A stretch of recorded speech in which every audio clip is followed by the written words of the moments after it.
tumawag sa akin yung kontak ko. Nagkaroon na raw sila ng resulta ng fingerprint matching. There is a match! Mukhang itong si Moira nga ay nakahanap na namang ng kakampi sa mga kapulisan dahil nang malaman nga niya, ang resulta ay agad nga niyang kinausap si Zoe. Ayon kay Moira ay tinawagan nga siya ng contacts niya sa loob ng presinto at napag-alaman niya na may resulta na nga ang fingerprint matching. At sinabi nga niya na meron ngang nagmatch sa isa sa mga kinuhanan. Nung mga oras na yon ay napabalik ko si Zoe ng tayo at tinanong niya kung sino.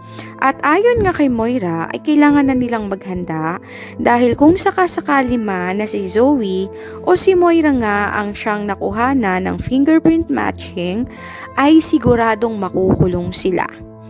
Tinawagan ni Moira ang isa sa kanyang mga tauhan at nakiusap siya na hanapan sila ng secret exit point palabas ng Pilipinas. Ayon sa kanya, hindi na siya papayag na makulong ulit dahil nagkaroon nga siya ng trauma sa kanyang mga dating kasamaang preso.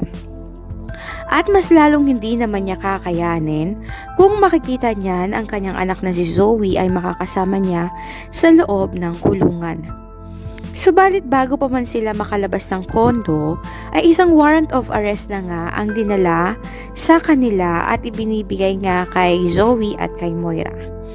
Ayon sa mga ito, nagmatch nga ang fingerprint ng dalawa at hindi sila pwedeng tumakas o umalis ng bansa dahil meron na silang warrant of arrest.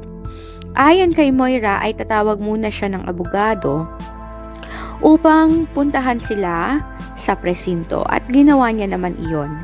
Sa tulong nga ng kanyang kaibigan ay nagkaroon nga siya ng abogado, subalit mangyak-ngyak si Zoe nang malaman niyang makukulong na siya kasama ang kanyang ina.